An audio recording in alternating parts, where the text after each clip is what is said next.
Olá, irmãos, olá, amigos, estejamos em paz e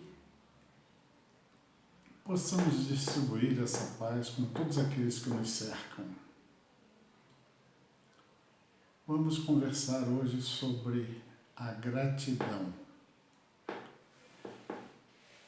De início, vamos lembrar como é que transcorre a nossa vida e a convivência com todos os irmãos. Há um clima geral de insatisfação entre nós, de reclamações, de desgosto. Reclamamos do frio, reclamamos do calor, reclamamos da chuva, do sol, do tempo que passa rápido demais, sem nos dar chance de fazermos o que precisamos. Reclamamos que não nos pagam o suficiente pelo que nós fazemos. Reclamamos que as pessoas que fazem alguma coisa para nós fazem mal feito, nunca fazem como gostaríamos que fosse feito. Reclamamos da falta de recursos que nós temos, de dificuldades, deficiências, carências. Ficamos magoados e nos agastamos se os nossos desejos, vontades, mesmo que pueris, verdadeiros caprichos pueris, infantis, não são atendidos, não acontecem, as coisas não acontecem como queremos que aconteçam. Lamentamos não ter o que os outros têm. Reclamamos do governo, do chefe, do vizinho, praticamente de tudo. Nossa vivência, então, dessa forma, tem sido recheada de situações que nos levam a queixas, lamentações, insatisfações, revolta e até a blasfêmias. Há um clima geral de intolerância, de mau humor, de contrariedade, de azedume, de desconfiança no nosso meio, em todos aqueles locais em que convivemos. Reclamamos então de tudo, irmãos, mas nem percebemos que com isso, reclamando, fazendo o que fazemos, o que estamos dando a perceber é o nosso egoísmo, a nossa vaidade, a nossa prepotência, arrogância, intolerância, incompreensão, dureza de sentimentos, falta de amor. Joana de Ângeles, a grande mentora espírita, autora de vários livros através da mediunidade do Divaldo Franco, nos alerta que reclamar é perda de tempo. Reclamar sem nada apresentar para mudar aquilo de que se reclama é perder uma oportunidade imensa de contribuir de um modo útil para a existência. É não fazer o bem. Vamos lembrar que Paulo de Tarso, o grande divulgador do cristianismo, dos seus momentos iniciais, através das viagens todas que fez, através daquelas regiões, e depois de visitar locais, conversar com as pessoas, divulgar o cristianismo, ele lhes enviava cartas para reforçar, para relembrar, para dar um novo ânimo. Entre essas cartas, a primeira que ele escreveu aos Tessalonicenses, no capítulo 5, versículo 18, depois também ele escreveu também aos Efésios, no capítulo 5, versículo 20, onde orientou: sempre e por tudo dai graças. Dar graças significa agradecer por alguma coisa, ou por todas as coisas. Ele falou sempre, né? E por tudo. Ser grato é ser grato. Dar graças é ser grato, ser agradecido, ter gratidão. As pessoas dizem até graças a Deus quando o desfecho das situações lhes é satisfatório e favorável. Agradece a Deus, a cujo supremo poder tudo se deve, né? Graças a Deus. Utiliza como exemplo expressões do tipo: graças a Deus, a fase pior do tratamento já passou. Ou, fui o escolhido entre tantos, graças a Deus. Graças a Deus, o socorro chegou a tempo. Então, esse graças a Deus que nós dizemos é somente quando o acontecimento é positivo. E tanto é assim que, se a gente for ao dicionário procurar o significado dessa interjeição, graças a Deus, a gente encontra lá: gratidão a Deus por acontecimento positivo. Então, na verdade, praticamente não se ouve ninguém dizendo: graças a Deus estou doente. Graças a Deus pisaram no meu calo. Fui atropelado, graças a Deus. Graças a Deus o ladrão levou tudo que eu trazia comigo. Ou, dou graças a Deus porque a enchente me fez perder tudo que eu tinha. Quando a gente diz graças a Deus somente frente a ocorrências positivas, isso significa que não estamos percebendo ou sentindo em tudo motivo para gratidão. Por isso aquelas reclamações todas, aquele estado geral de descontentamento. As crenças nos ensinaram que tudo se deve a Deus, que todos os acontecimentos ocorrem segundo essa vontade suprema. Contudo, não esclareceram convincentemente por que acontecem conosco tantas situações desagradáveis, de dores, de sofrimentos. Nós somos envolvidos na existência, já temos falado, por sofrimentos, doenças, desentendimentos, decepções, desilusões, perdas, maldade, corrupção, injustiças, e tudo mais que nos aflige. O tempo todo, vida fora, nós sofremos malefícios, dificuldades, desafios impostos pela própria luta pela sobrevivência. Movemos-nos na ilusão de conquistas, buscando adquirir bens e conseguir sucesso e prestígio pessoal, fechados em nós mesmos. Como o mal não é compatível com a natureza de Deus, mas sendo todas as criaturas atingidas por esses reais e incontestáveis sofrimentos, impossíveis de ocultar, as crenças então fizeram seus adeptos acreditar serem eles causados por um gênio do mal. Mas Paulo fala que devemos sempre dar graças por tudo. Aí então o que pensar? Estaria a exortação de Paulo fora da realidade?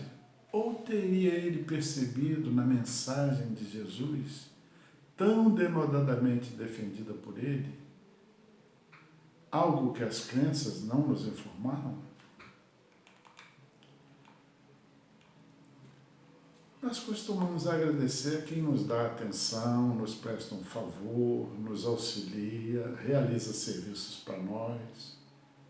Mas quando nós estamos naquele estado de descontentamento geral, azedume em que vivemos costumeiramente, e também recebemos, às vezes, presentes, né? Gratificações, gratidão, agradecimentos, daqueles que se sentem contentes com o nosso convívio. Mas nós trazemos muito arraigado, então, conosco, a valorização de bens materiais, né? E por isso, alguns de nós, no momento em que recebem um presente, avaliam qual é o valor, qual é o custo, qual foi o custo, qual é o valor monetário daquele presente, preocupados com ter que retribuir e quanto vão gastar também.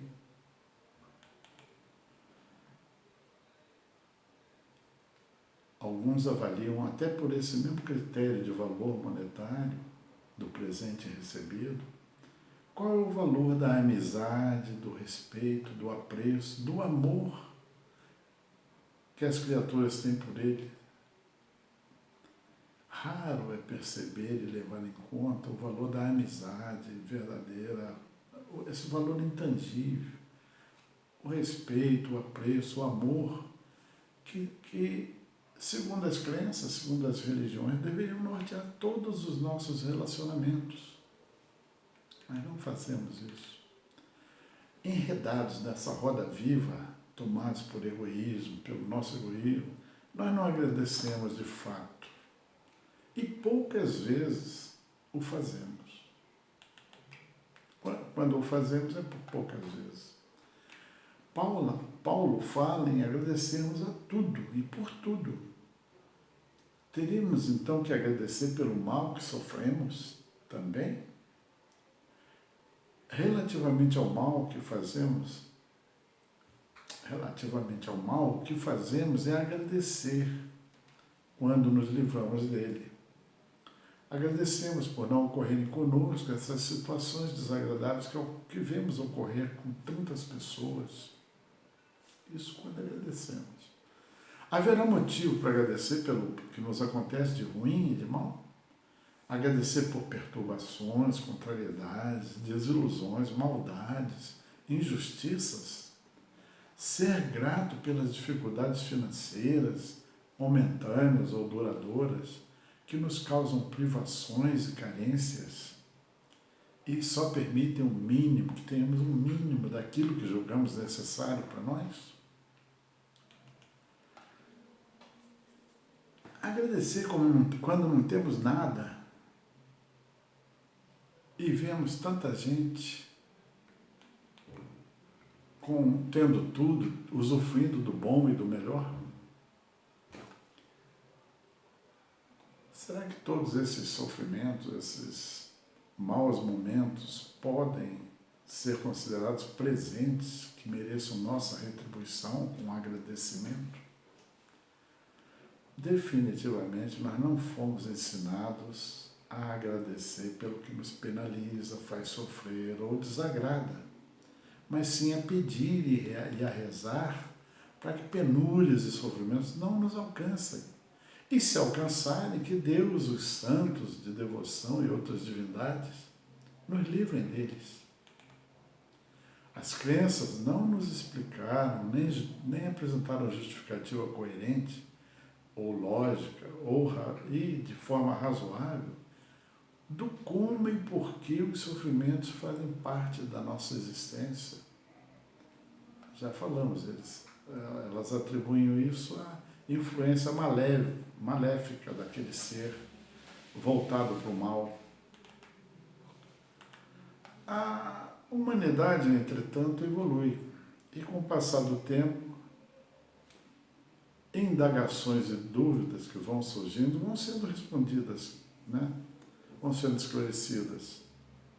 Mas perduram algumas sem respostas e justificativas convincentes ainda entre nós. As populações foram submetidas ao cerceamento imposto pelas crenças, à proibição de buscar esclarecimentos e respostas por temerem as crenças que, se isso fosse conseguido por nós, as respostas e esclarecimentos, isso viria a contrariar e até derrubar pontos impostos que necessitam de fé.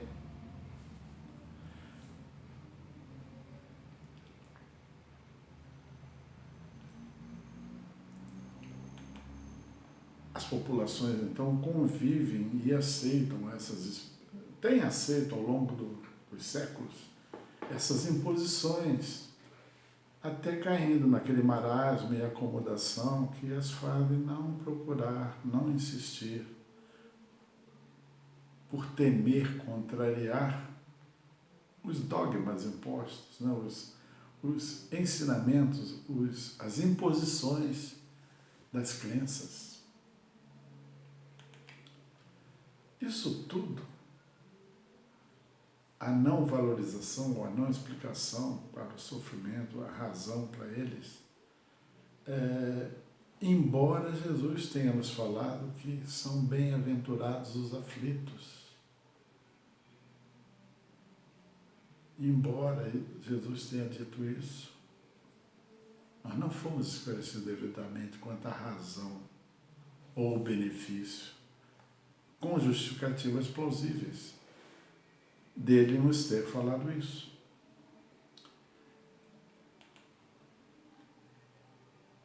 As crenças não nos apresentaram razões para que tivéssemos fundamentada gratidão por tudo, com verdadeiro conhecimento de causa.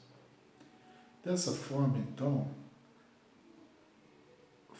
não fomos levados a entender se devemos graças a Deus pelo que de ruim, de mal e perturbador nos acontece.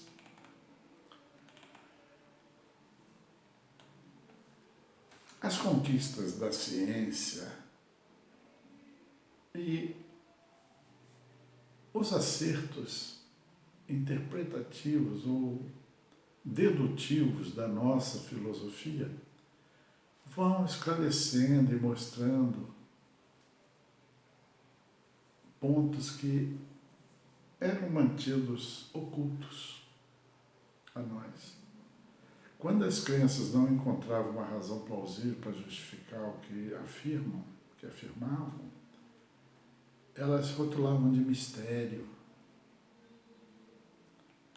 Aí nos chegou, a humanidade chegou ao século XIX.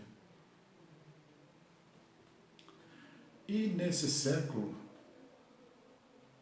por causa de muitas manifestações e uma extensa onda de mensagens e comunicações que aconteceram em muitas regiões do planeta, trazida por seres evoluídos, benfeitores, que manifestavam-se com o concurso de intermediários, os médiuns, muitas informações novas que respondiam inteligentemente àquelas indagações sérias e eliminavam pendências para as quais a nossa filosofia então não tinha encontrado soluções, explicações. Os conteúdos dessas manifestações, nos diferentes locais que ocorriam, elas tinham uma característica, elas mantinham-se uma coincidência e uma unanimidade de teor, uma coerência e contextos que se complementavam umas às outras, de modo que a revelação, a informação trazida num determinado lugar, cotejada com a de outro, se complementavam.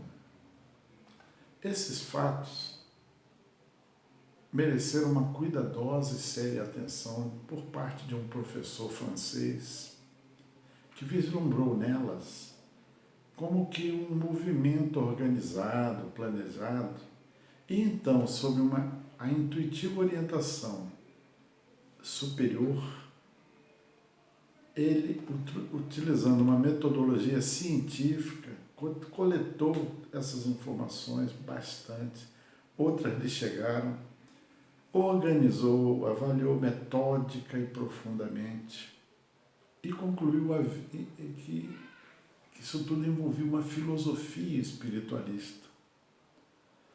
Aí ele compilou tudo, denominando essa filosofia de doutrina dos espíritos, e apresentou essa doutrina para a humanidade toda na grandiosa obra que é o Livro dos Espíritos, usando o pseudônimo de Allan Kardec. Assim nos chegou o Espiritismo. Kardec criou o termo Espiritismo para designar essa nova doutrina.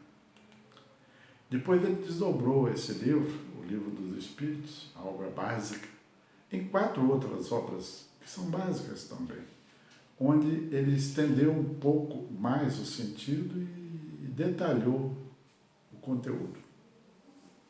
Essas são, então, as 5 obras básicas. Desde então, desde a publicação do Livro dos Espíritos, tanto ele e as obras básicas da doutrina vêm sendo estudadas e comentadas e divulgadas por estudiosos e por muitos outros espíritos que se manifestam, de modo que temos hoje uma imensa literatura, uma imensa fundamentação doutrinária e esclarecida à nossa disposição. O Espiritismo é uma doutrina fundamentada na verdade. Contém revelações de caráter moral e filosófico, cuja base é o Evangelho. Ela revoluciona e traz luzes e uma nova compreensão sobre o que as crenças apresentavam. O Espiritismo é uma doutrina progressiva, quer dizer, ela tem condições de acompanhar par e passo e ir se conformando a quaisquer conhecimentos novos que os avanços científicos ou novas considerações filosóficas que cheguem para a humanidade tragam, permanecendo atual, sem se estagnar. Na verdade, até os dias atuais, tudo que o Espiritismo nos revelou, nos trouxe, permanece adiante daquilo que a ciência vai descobrindo, vai conhecendo, vai nos trazendo ao conhecimento. O conhecimento espírita nos traz contribuições fantásticas.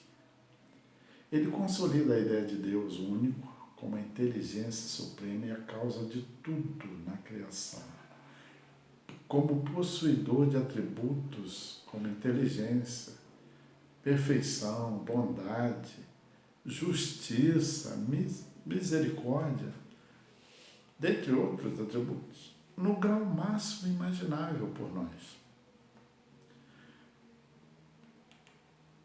O Espiritismo contribui ensinando que somos espíritos criados por Deus, sem privilégio quaisquer de uns em relação aos outros, e com uma destinação, criados na simplicidade, na ignorância, mas com a destinação, a missão, o compromisso de evoluirmos, de nos aperfeiçoarmos, para chegarmos a ter praticamente condição de estar à frente dele, o Criador, recebendo dele missões e atribuições, como outros espíritos já fazem, ou já fizeram. E o exemplo deles, disso para nós aqui na Terra, é Jesus, espírito criado igualmente, com a mesma condição nossa, simples e ignorante, mas que evoluiu e chegou à presença de Deus, à proximidade de Deus, e com condição de cumprir a missão, que foi, no caso de Jesus, criar a nossa Terra, nosso planeta, ajudar as civilizações, os seres que aqui se desenvolviam e começavam a caminhar, a progredir, e também receber exilados de outros mundos, do universo imenso que compõe a criação, como nós. O exemplo somos nós também.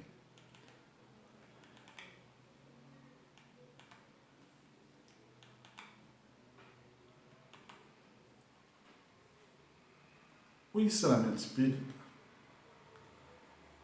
é coerente com tudo que a gente observa ao longo da caminhada da humanidade, que vai evoluindo com o acumular de conhecimentos, que vão se somando aos de anteriores conquistas com a contribuição das pesquisas, da tecnologia, da perseverança e do esforço daqueles que se dedicam a isso.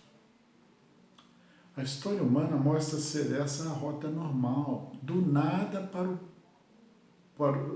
do nada para o muito, do pouco para o muito, do nada para as grandes conquistas de experiência e saber, devido ao esforço, trabalho, empenho, perseverança, sempre com chances de novas tentativas possíveis frente a eventuais falhas, que elas acontecem.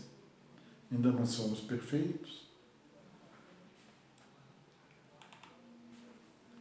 E essas chances de novas tentativas ocorrem e nos são dadas pela justiça e bondade do Criador, até que conquistemos os sucessos, sem sumárias condenações e perda de direitos ao primeiro deslize, ou deslize de uma única vida.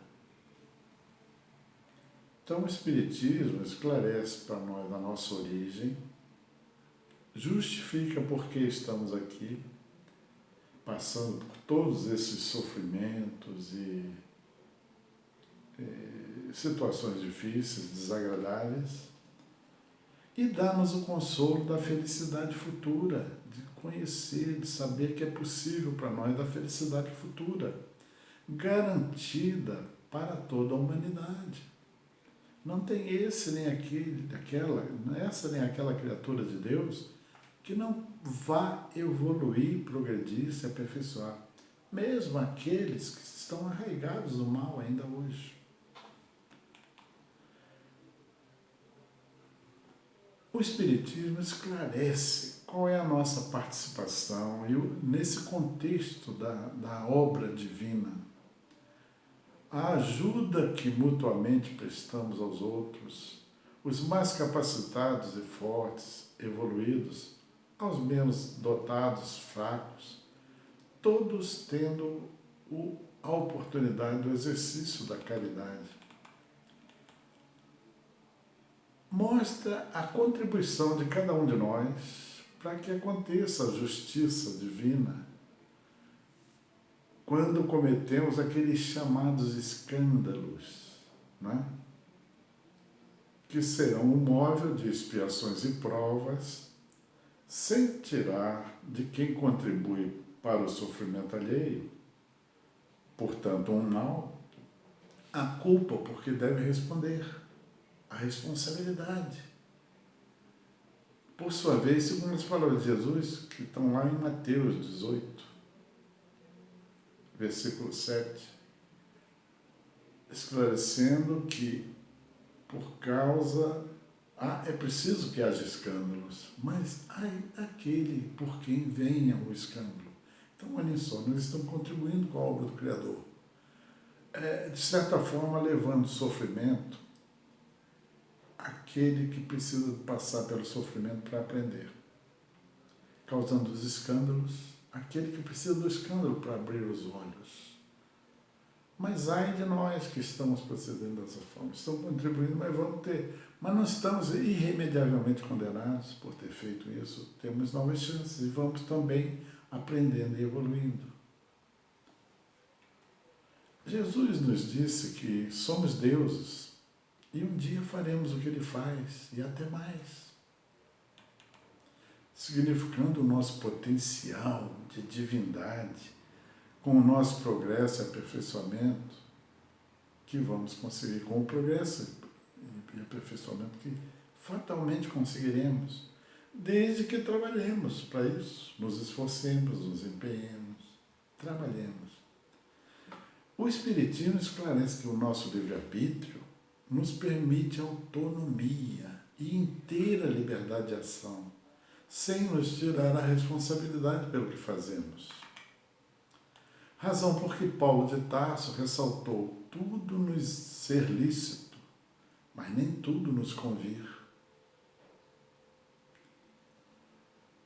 O Espiritismo conduz a adquirir, a conseguir chegar a uma fé racional, não uma fé imposta, irracional, cega, mas chegar a essa fé racional raciocinando, refletindo e examinando cuidadosamente tudo o que nos cerca, as situações, as respostas, as condições, tudo à luz da verdade, da lógica, do bom senso e da razão. O Espiritismo elimina superstições, medos e o sobrenatural. Quanta coisa é considerada sobrenatural e não merece a atenção da ciência material nossa, mas não há nada de sobrenatural.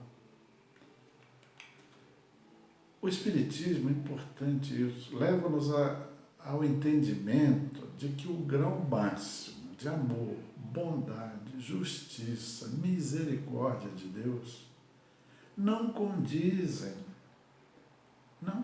o grau máximo com punições nem castigos sumários, definitivos, como propõem as crenças, caso erremos ao longo da caminhada, que, aliás, não termina no túmulo, mas continua oferecendo-nos chances para um progresso contínuo, infinito. Graças à vontade, nosso empenho e nosso esforço, nosso trabalho. Não condiz com isso, mas condiz sim com a concessão de oportunidades, chances para correção e ajustes para os erros cometidos, obedecendo a uma legislação perfeita, justa, infalível de Deus, pela via de expiações e provas, que corresponderão sempre à gravidade dos erros cometidos e que são vivenciadas, essas expiações e provas, ao longo de quantas reencarnações forem necessárias para que nós aprendamos e conquistemos esse progresso, comprovando que aprendemos nas provas.